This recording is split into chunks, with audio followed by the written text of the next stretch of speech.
Hello, mortals. How are you doing today? So I'm finally getting back into recording. Jesus Christ, I feel like every time I make these videos, I've gone on some long break. Granted, this one's the longest ever since I started doing Spirit City podcast.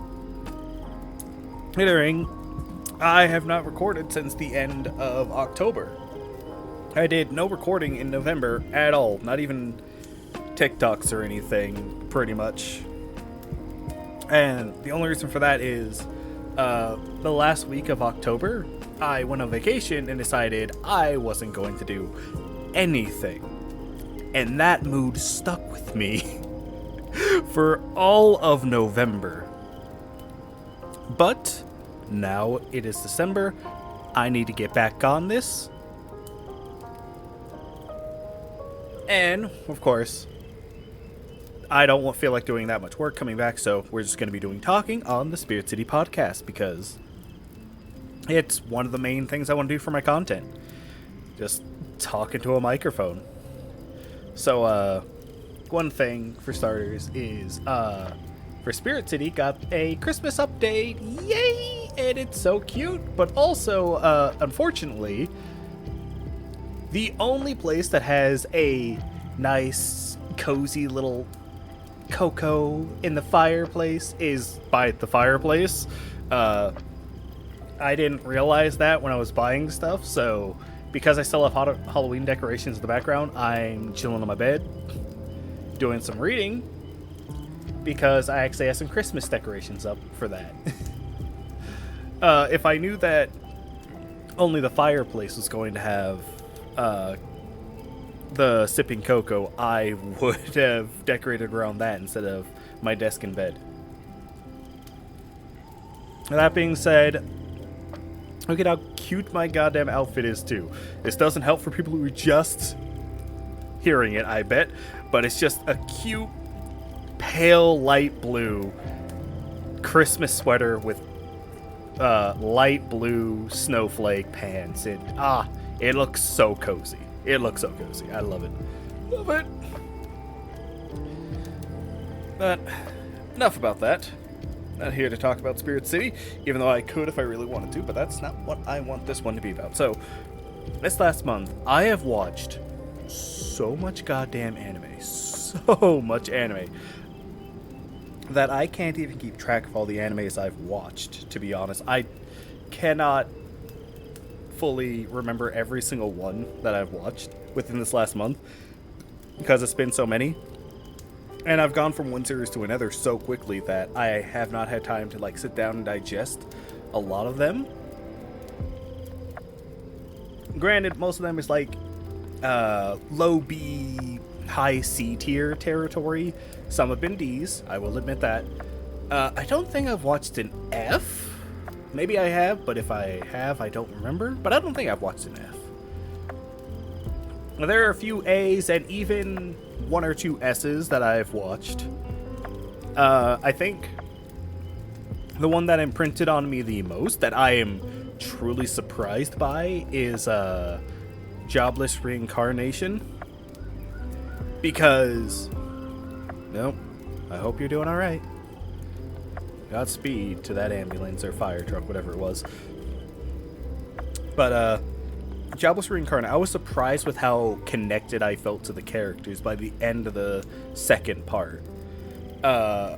Currently, there's only 2 parts, 2 seasons, I guess. But each part has...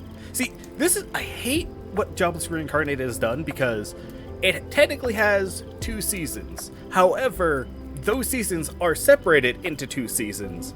So, it's Season 1, Season 2, but that's Season 1. And then there's Season 3 and Season 4, but that's Season 2. Which is why I decided to just call them parts. So, Part 1 is Season 1, Season 2. Part 2 is Season 3, Season 4. Simple enough, right? That's what I'm going with. I don't care what the hell other people say. This allows me to communicate it a lot easier. But I will say, Jobless Reincarnation, holy fuck. If it toned down the weird, creepy perversion shit Easily a 9 out of 10 show, maybe even a 10 for me. Because I love how they did the character work in that show, the way everyone interacts, the way that they decide to do their decisions. Oh, it's also good. But holy fuck, there are so many blatantly creepy and so goddamn pervy scenes in that fucking show that make me drop it down to like a 7 at the best, honestly. Oh my god, especially season 1. Holy fuck, it's so bad.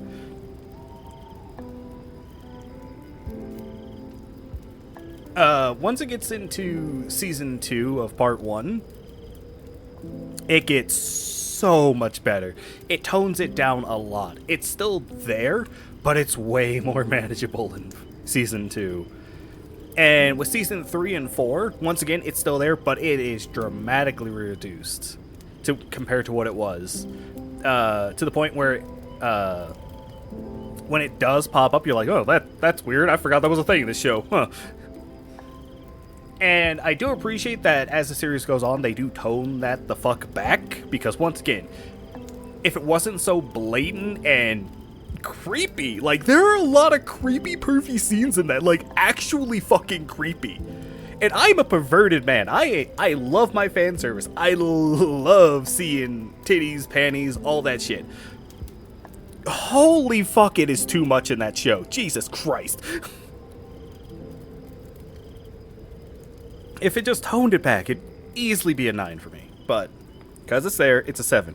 But the story of Jobless Reincarnation, I'll be delving a little bit in the spoilers. I'm not sure how much, so you have been warned. If you plan on watching it, do it now. But the main thing is the main character, who was a old man NEET in Japan, gets kicked out of his house because he did not attend his parents' funeral.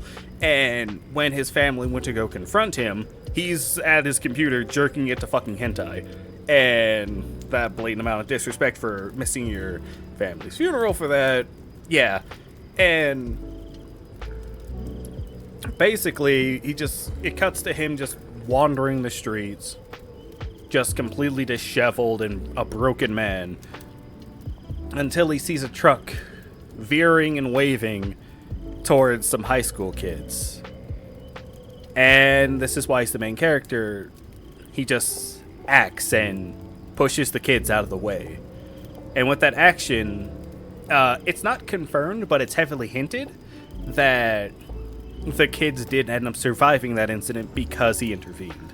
However, he was not so lucky. He was gravely injured in the crash and ended up dying and being reincarnated straight from the womb. And because he is reincarnated as a baby, he is capable of learning at a much faster rate than any infant should.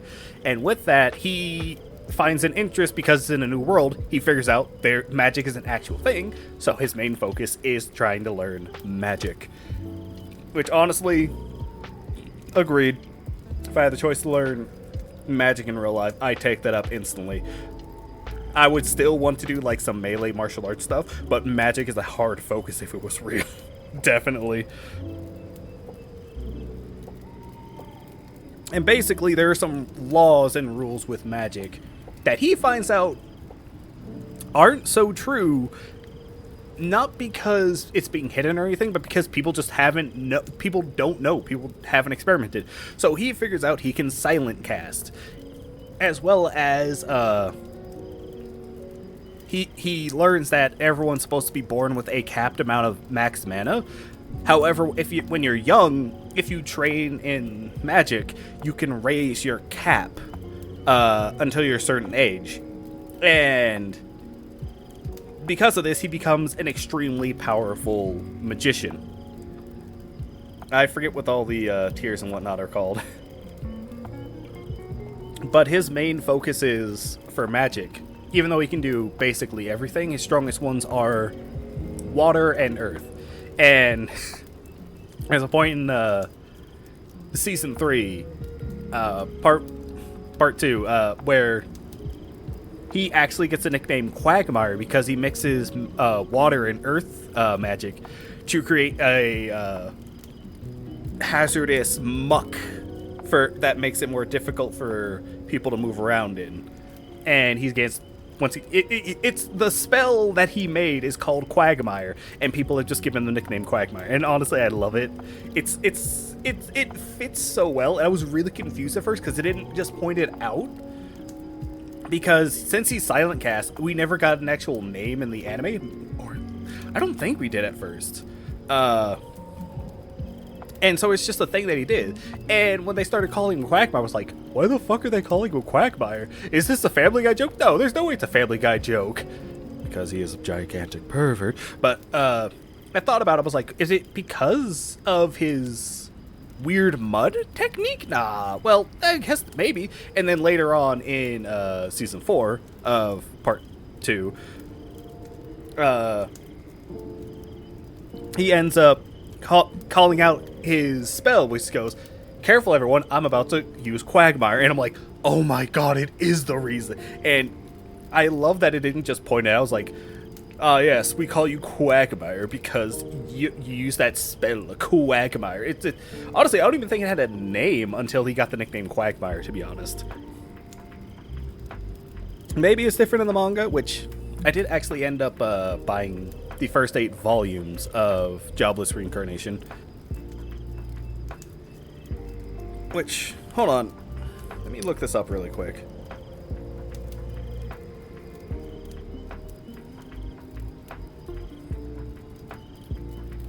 Mushioku Tensen. Mushioku Tenshin. Mushioku Tenshin. I'm gonna keep calling it Jobless Reincarnation, but Mushioku Tenshin is the actual name of the show. However, my Japanese is bad, and I am also dyslexic, so that does not help with new Japanese words. But yes, if you are strong enough will to get past the pervy scenes, I highly recommend this show. I could not recommend it enough. Just the family dynamics, the friend dynamics, how everyone interacts in the world with each other. It's so raw and realistic to me that it's not so much that it was refreshing. I just loved not knowing how people were truly going to react to certain situations, because there's the way that someone would react in this situation for an anime, but then there's also the way that someone would react to this in real life.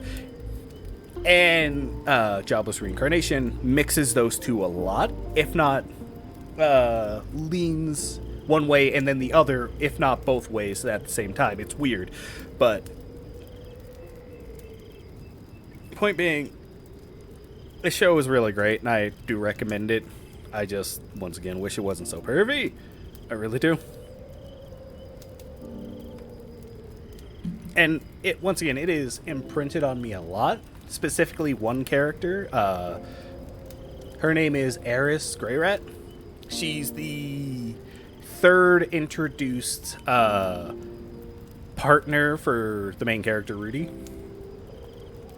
And I adore her. I will die for Eris. She is a fantastic character. I love her so much.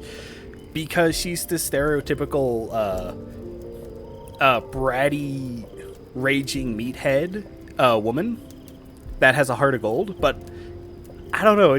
I just have a soft spot for that as a whole. And she just falls into an actual person so well with that character trait. And I love her so much. I can't wait for part 3 to come out, because it is confirmed that it is getting a part 3. I cannot wait for part 3, and I hope she's there. I want to see my girl. I want to see my girl.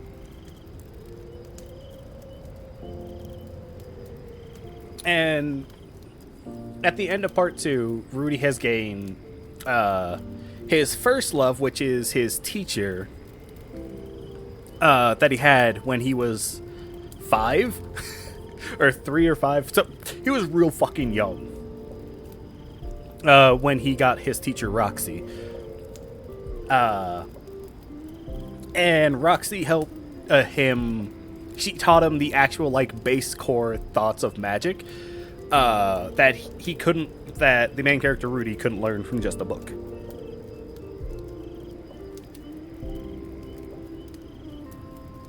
Of course, now that I'm talking loud, my mucus membrane was stirred up. But Roxy is a interesting character because she falls into that.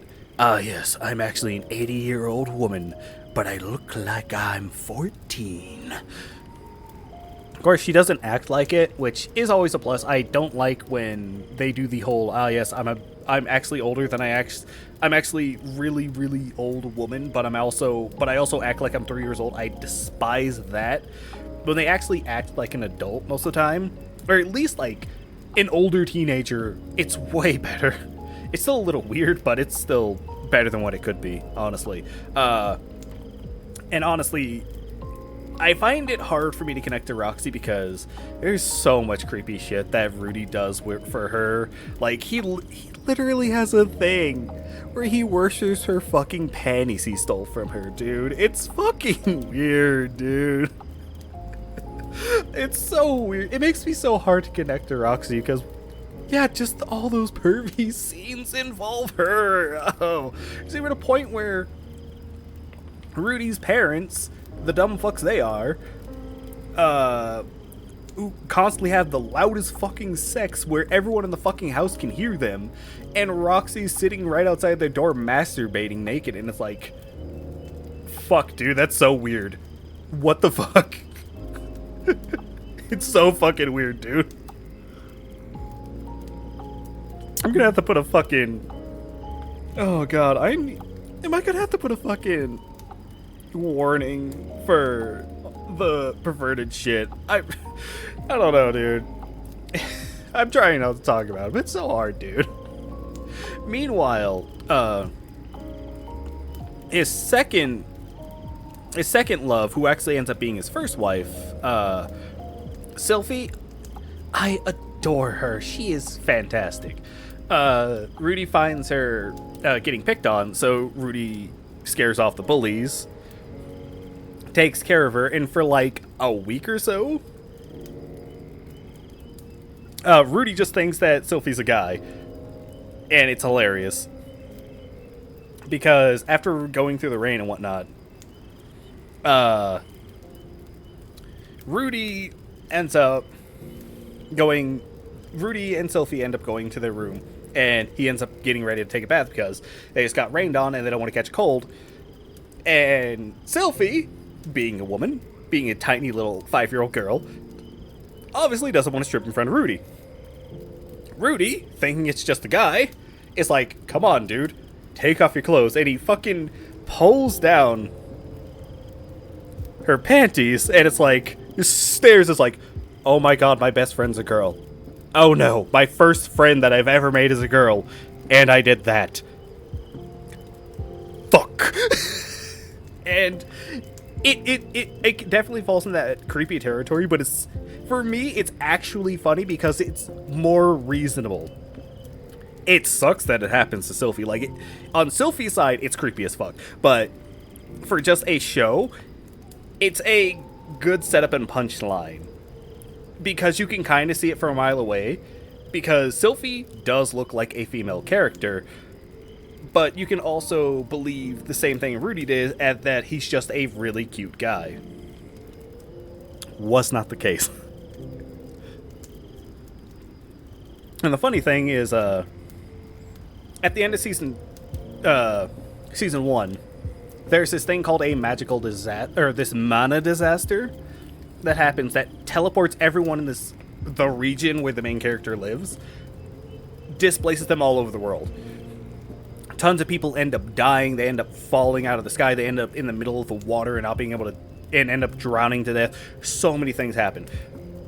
Point being, season 2 is rooting back to the main continent.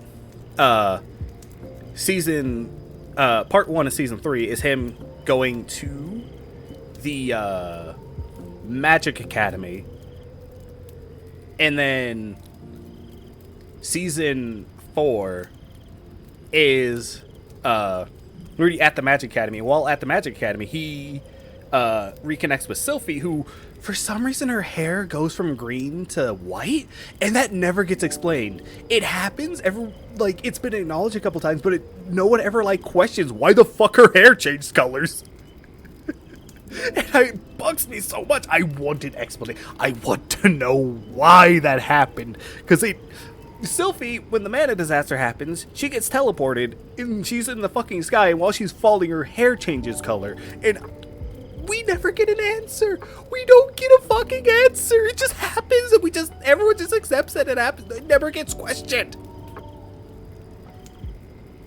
But point being, Rudy can't recognize Sylphie because she's wearing glasses. She's wearing some cool guy shader glasses, as well as she's protecting a princess, and part of that is she has to pretend to be a guy. So for obvious reasons, Rudy doesn't fucking recognize her. But also during this time, Rudy is dealing with erectile dysfunction due to betrayal from another woman, Eris. Dumbass. I'll get into that later. But point being, Rudy So Rudy is dealing with erectile dysfunction. It gets into shenanigans with Sylphie, who's called Fist. Or Fist. I can't remember what it is. I think it's Fix. Point being, things happen, and he's like, oh my god, maybe I am attracted to men. And then they end up going to a thing.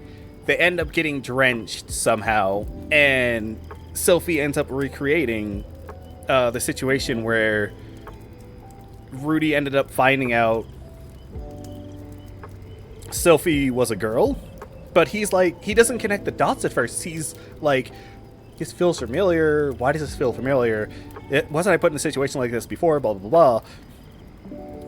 And before, she fully strips her, she says, you're not done. And he ends up taking off her glasses. And once he does that, he recognizes her immediately from her eyes. And I was like, oh, my heart. My fucking heart. Oh.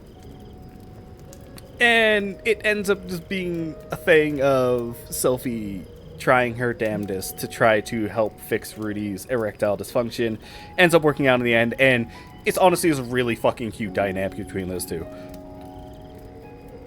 And it's a fucking hilarious thing where Rudy, after saving his mom, comes back to Sylphie and introduces her and like, I want to take Roxy as my second wife. And his sister fucking blows up on him. She's like, you fucking weirdo, what the fuck, dude? You already bringing back random women, blah, blah, blah, blah, all shit. And then Sophie's like, no, it's fine. I knew Rudy was a horn dog. There was at least going to be one more wife. I knew that. I was like, damn. I mean, you were right, but damn. And it's just fucking funny, dude. I love it. I love the dynamic between the characters, dude. Speaking of dynamics, though, Rudy's parents, specifically his dynamic between him and his father, is the most father and son dynamic I have ever fucking seen. And those motherfuckers made me cry twice. The first time they made me cry was in episode 17 of season 1. Part 2, where they end up they end up finding each other, and Rudy didn't realize how bad the mana disaster was because he got thrown in the fucking continent with no fucking news about what the fuck happened. Meanwhile, Rudy's dad has been trying to find every single family member that he lives with, trying to find everyone from his village, all of that thing. And when he finds Rudy, and Rudy's basically gone on this happy little lucky go adventure with a mythical warrior, he's so fucking mad at Rudy, like, why the fuck didn't you try hard? Why the fuck didn't you think about trying to find your family? what the fuck, dude? And then it just like broke Rudy's mind of like, oh my god, why didn't I think about that? Holy shit. And they end up getting in a little scuffle, you know, dudes can't fucking talk out their feelings and shit. And they end up separating for a second. Then the next day, they end up going to a tavern. They end up apologizing to how they reacted. And Rudy goes, all right, Dad, I need to just stand in front of me and kneel down. He's like, we're going to pretend like we are meeting each other for the first time. Or that we're reconnecting for the first time. And yesterday didn't happen.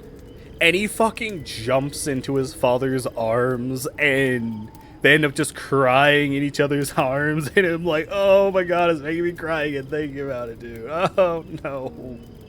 And I just sat there fucking crying from that scene, dude. It's fucking, oh, it was so good. Oh, it's so good. That was the moment where I realized this show, if it wasn't perverted, would have been my favorite fucking show, dude. That was when it truly clicked about how good the character work is for that Jobless reincarnation. Then the second time I cried was when they were trying to save Rudy's mom. And at the end of the fight, it's revealed that Rudy's dad lost his life making sure Rudy didn't die. And the realization of that was doubled when it was revealed that Rudy's mom, for whatever reason, basically lost all her mental faculties as a whole. She's basically an infant again, mentally. And just the crushing weight of basically seeing Rudy, who he's never called his parents his mom and dad. He's always called them, well, out loud he does. He says mom and dad, father, mother. But in his head, he always calls them by their names. And the realization he had when he lost his father about how he truly feels, it was like he didn't realize that he actually was his father.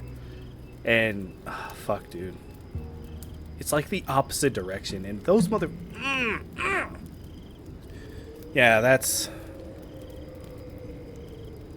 oh, I'm feeling a lot of emotions again. That's Jobless Reincarnation. There's still more that I haven't talked about, but I think I'm going to end it there because, oh, fuck. I need to force my friend to watch that too, dude.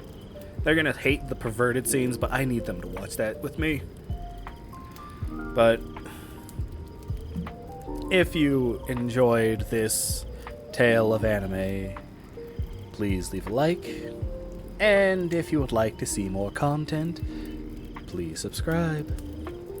I hope you have a very lovely day. Goodbye.